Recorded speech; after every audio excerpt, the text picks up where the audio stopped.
Something is horribly wrong at this California drive-in, and it's not the watered-down fountain drinks.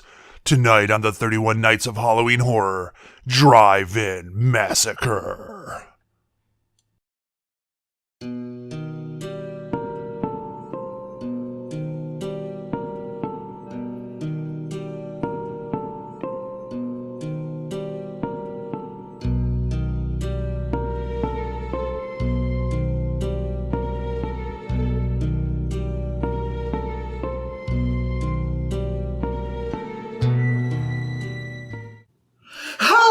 And welcome to another episode of the 31 Nights of Halloween Horror!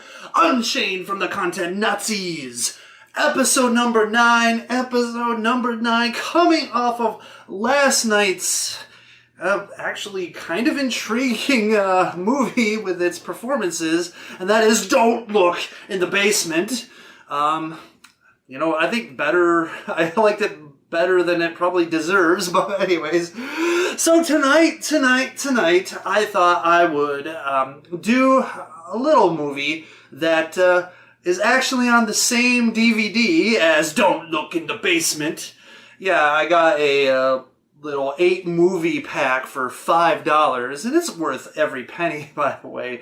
But since the DVD was still in my player, I thought, well, let me watch another one for tonight. So I did, and tonight's movie is Drive-In Massacre. Aha. So what's Drive-In Massacre about? Well, at a California drive-in, a couple are brutally, gloriously murdered, and it's up to the police to figure out who's doing it and try to stop them, because every night afterwards, a new couple gets the blade. Yeah, because, why would you ever close down the business after the first murder, or the second murder, or, maybe after the third one, you start thinking, there's a pattern here. Perhaps we should probably not keep being open. No, fuck that shit.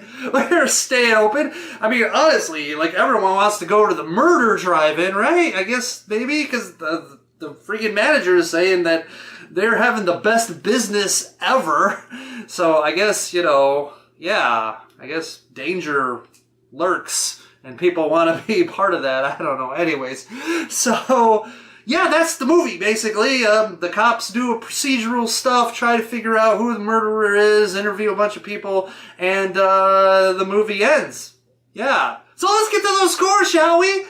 Violence and gore, 2.5 out of 5. Look, there is a glorious decapitation at the beginning of this film, and it's cheesy, it's not, super well done, but I give props for a good decapitation. I enjoy decapitations in movies, man. If you're willing to just, unhead someone and do it on screen and go through the effort to make it look at least somewhat passable, even though this was, iffy. Whatever. I'm giving you props for that. There's a bit of blood. A bit of violence. The girlfriend gets knifed in the neck, and it was fake as hell, but still, whatever. I'm giving you props for at least showing it. Everything after that, though, just kind of bloody, and you don't really see too much. But another person loses their head, and they kind of do that trick thing where it's like, oh, they're fine, and then you move, and their head falls off. So there you go. 2.5 out of 5. Shock value, 0.5 out of 5. Look, there's nothing shocking about this movie except its runtime and what it's doing with that runtime. And this movie is only an hour and 15 minutes. So, yeah. What they do with this, we're going to get to in the plot, but nothing shocking, really. Not much. So, 0.5 out of 5, except for that glorious head decapitation, which happens in the beginning. But let's move on. Plot, here we go. 1 out of 5. Look, you have this glorious decapitation and double murder at the beginning of the film, and then it's just downhill from there.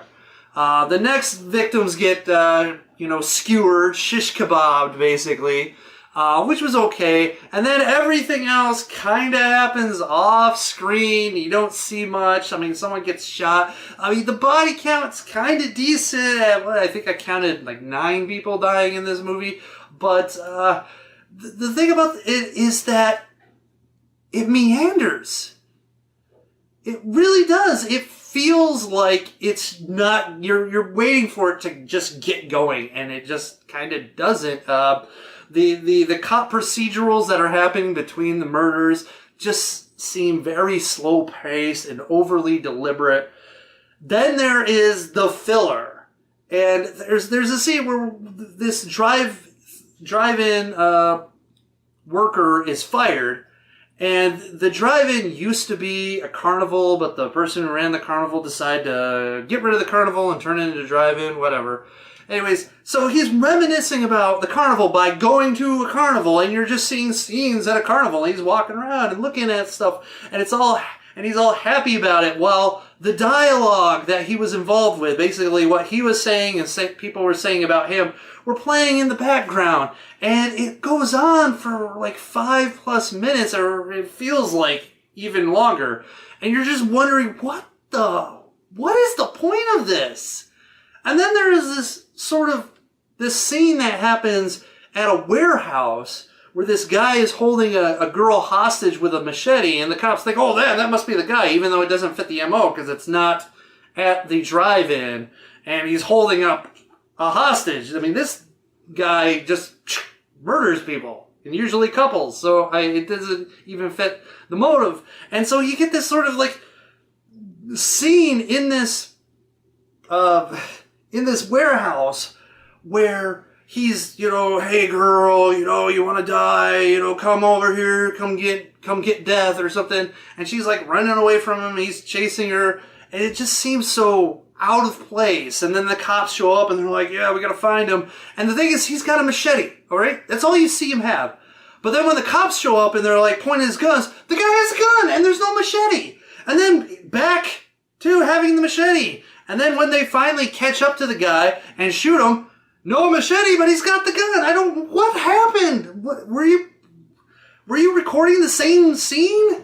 Did you guys just forget, oh, if he just had a machete and the cops show up, well, the cops just bust him or shoot him, and it's all over. So we have to give him a gun when the cops are in the scene for some reason to make it kind of dangerous for the cops. I don't know. But it's just completely out of the flow of the movie. It's like out of place. It feels out of place. And then you realize that what happened is they had this concept about someone killing people at a drive-in, and they could only do these 3 or 4 scenes at the drive-in, and then they realized that they only had 60 minutes of a movie, or not even 60 minutes of a movie, maybe only 45 minutes of a movie. So then it's well, now we gotta shoot this new scene in this warehouse, to pad the runtime. Let's get the guy who got fired from the carnival to go to a carnival, and we'll just have him reminisce about the carnival or something. It makes no sense what was going on. It's the plot itself is so razor thin that you can't even fill out the runtime of the movie, that you have to create these scenes that you're just I want to fast forward. Oh my God. And then you get an ending that's just who? You have no character development. Seriously. You got maybe the little stories of the victims in the cars, they're talking about that, but you've got nothing about the killer, nothing really about, maybe about the guy who got fired because he's reminiscing about the carnival, but you don't really get much about the asshole who is running the drive-in. He's an asshole. And it's just so flat and razor thin. And then there's that stupid filler, and you're like, what in the world? So anyways, 1 out of 5. Acting, 2.5 out of 5. At the beginning, when the cops were introduced, I thought, oh God, this is a 1. But their performance kind of grew on me. It was almost as if they got better as the movie was progressing for some reason.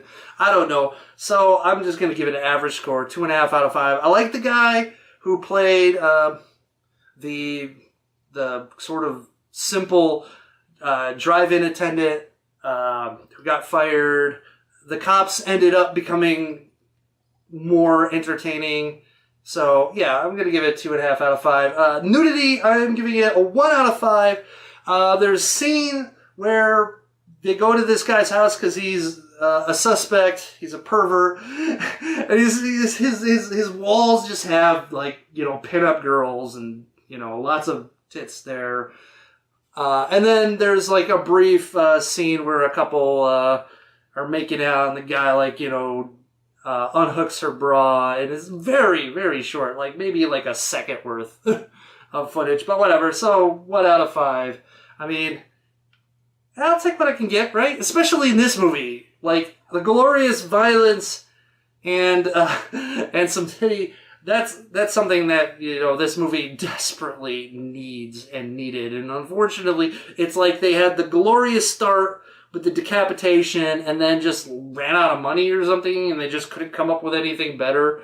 And so it just got worse and worse and worse. It just went downhill. Like, seriously, like the skewering was still kind of cool and then it's like everything's off screen or whatever. It's like, I don't know. So, enjoyment factor, 2 out of 5. I wanted the movie to just get on with it. I wanted there to be more when it comes to the drive-in killing and the massacre that never happens. So, yeah, 2 out of 5, and my overall impression is a 2 out of 5. It has a great start, and then it just muddles and meanders, and filler and unnecessary stuff and things happen, and then it ends in this stupid, like, you know, oh, everyone's dead, and who's the killer? No one knows, and it's going to continue, except not, because the movie's not that great, so whatever. There's really, like, no one really kind of care about in this film either. It's just really just bleh. So that averages out to be a 1.6 out of 5, which figures. So there you have it, Drive-In Massacre. What did you think? Have you seen Drive-In Massacre? Am I right or am I wrong? Is it just a masterpiece and I just cannot fathom its greatness and its subtle nuance and awesomeness? I don't know. Maybe, but I doubt it. So that's it. Episode number 9 is in the books. And I will see you next time on the 31 Nights of Halloween Horror. You guys stay sexy, internet, and you know, if you're ever gonna go into a drive-in, which, you know, most places they don't exist anymore, but if you do, don't be that creepy jerk that goes around looking for people getting busy in their car and then just go out and like stare at them. That's no, that's what the internet's for. Go watch some voyeur videos. Seriously. Blah!